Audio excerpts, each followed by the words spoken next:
الرحمن الرحیم، السلام علیکم. کیا حال ہے آپ سب کے؟ ابھی بس میں نے واک کی ہے اور میں نے سوچا کہ کیوں نہ آپ سے تھوڑی سی میں بات کر لوں. پسینہ آ گیا مجھے واک کرتے کرتے. اور آج میں نے نا ایک کتاب کا ریویو کرنا تھا. اس کتاب کے ریویو کے لیے آیا. ویسے شام ہو رہی ہے، مجھے تھوڑا جلدی آنا چاہیے تھا، لیکن بس نکلتے نکلتے مجھے دیر ہو گئی. تو آج ایک کتاب ہے، یہ اس کا ٹائٹل ہے لینین، اور یہ رائٹر ہے شیرل سینڈبرگ. اس کی یہ کتاب ہے. تو بیسیکلی اس کتاب کے بارے میں بتانے سے پہلے آپ کو میں یہ بتا دوں کہ خواتین کے اوپر جہاں بھی کتابیں لکھی جاتی ہیں، چاہے وہ کسی بھی سوسائٹی میں ہو، انڈسٹریل کنٹری سے ہو، ویسٹرن کنٹری سے، امریکہ سے ہو، کہیں سے بھی ہو، تو بیسیکلی مور اور لیس ان کے جو ڈسکریمنیشن کے ویوز ہیں وہ ایک ہی ہوتے ہیں. لیکن یہاں پر یہ ہے کہ اس کتاب کے اندر میں نے جو چیزیں ہائی لائٹ کی ہیں، میں نے ابھی 2 چیپٹرز پڑھے ہیں. اس کے انٹروڈکشن کا چیپٹر پڑھا ہے اور ایک اور چیپٹر پڑھا ہے. یہ بتانے سے پہلے کہ اس کتاب کے ان 2 چیپٹرز میں کیا ہے، میں آپ کو یہ بتا دوں کہ یہ جو شیرل سینڈبرگ ہے، یہ chief operating officer of Facebook ہے. تو اس نے اپنے ذاتی تجربات کی بیس کے اوپر یہ کتاب لکھی ہے. اور خواتین کے ساتھ جس قسم کی بھی ڈسکریمنیشنز ہوتی ہیں ورک پلیس پہ یا گھر میں جو بتائی جاتی ہیں، اس کو لنک کیا اس نے اپنے ذاتی ایکسپیرینسز کے ساتھ. اب وہ ذاتی ایکسپیرینسز کیا ہیں وہ میں آپ کو تھوڑا سا بتاتی ہوں. جو پہلا چیپٹر ہے وہ بیسیکلی بتاتی ہے کہ میں پریگننٹ تھی اور میں نے گوگل نیا جوائن کیا تھا، اور گوگل ابھی سٹارٹ ہوا تھا اور ابھی اس کا اتنا بڑا آفس نہیں تھا.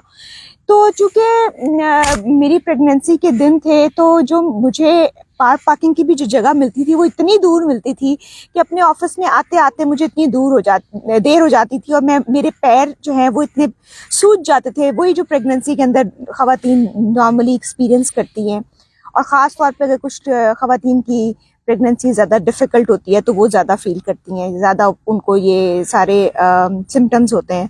تو وہ یہ بتا رہی تھی کہ میں نے اپنے ہسبینڈ سے بات کی، تو میرے ہسبینڈ نے فوراً کہا کہ میری کمپنی کے اندر جو پریگننٹ عورتیں ہیں ان کی علیحدہ ایک پارکنگ کی جگہ بنی ہوئی ہے جو کہ آفس کے قدرے قریب ہے. کہتی جیسے ہی میں نے یہ بات سنی تو فوراً میں اپنے گوگل کا جو ہیڈ تھا اس کے پاس گئی، کیونکہ وہ ٹائم تھا جب گوگل بہت جلدی فلرش کر رہا تھا. ابھی اس کی پریگننسی کمپلیٹ نہیں ہوتی تو وہ اتنی بڑی بلڈنگ ان کی ہو جاتی ہے، ان کا بزنس اتنا ایکسپینڈ کر جاتا ہے، کمپنی اتنی بڑی ایکسپینڈ کر جاتی ہے. تو پھر کہتی ہے جیسے ہی میں اپنے چیف کے آفس میں پہنچتی ہوں اور میں اس کو کہتی ہوں کہ جی اس طرح میں پریگننٹ ہوں، اور خواتین جو پریگننٹ ہیں ان کے لیے ایک علیحدہ پارکنگ ہونی چاہیے جو نزدیک ہو آفس کے. تو کہتی ہے جیسے ہی میں یہ کہتی ہوں تو میرے جو باس ہے دیکھے بغیر مجھے کہتے ہیں اپرووڈ. تو میں بڑی حیران ہوتی ہوں کہ اس سے پہلے کہ میں پریگننٹ ہونے سے پہلے مجھے اندازہ ہی نہیں تھا کہ خواتین ہمارے معاشرے میں، جو پریگننٹ خواتین ہیں ہمارے معاشرے میں، ان کے کون کون سے مسائل ہیں اور کس کس طرح کے مسائل سے وہ ڈیل کر رہی ہیں.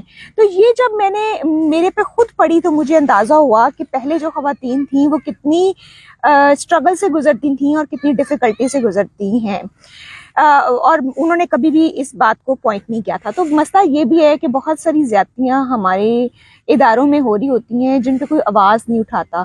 کوئی آواز اٹھاتا ہے تو اس کو 2-3 الفاظ سے پکارا جاتا ہے. ان کا وہ ذکر بھی کرتی ہے، بڑا مزے کا وہ آرگیومنٹ اس میں کریٹ کرتی ہے کہ زیادہ خواتین جب آواز اٹھاتی ہیں، ذرا بولتی ہیں اپنے حقوق کے لیے، تو ان کو کہا جاتا ہے باسی، اور جو کہ ایک بہت ہی نیگیٹو ٹرم استعمال ہوتی ہے. نیگیٹو عورت سمجھا جاتا ہے، جس عورت کو باسی کہا جائے نا وہ بڑی نیگیٹو عورت ہوتی ہے.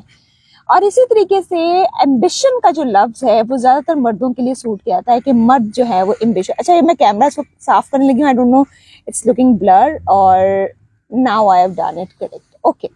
تو وہ یہ کہتی ہے کہ جب ایمبیشن کا لفظ مرد کے لیے نارملی استعمال کیا جاتا ہے، عورتوں کے لیے استعمال نہیں کیا جاتا، کیونکہ ہمارے معاشرے میں ایمبیشیس عورت جو ہے وہ بری عورت سمجھی جاتی ہے. ایسا سمجھا جاتا ہے کہ یہ عورت جو ہے اس کو کسی بھی چیز کی پرواہ نہیں ہے، یہ اپنے گھر میں بیلنس نہیں کر سکتی، اپنی فیملی کے ساتھ بیلنس نہیں کر سکتی. تو یہ ساری چیزیں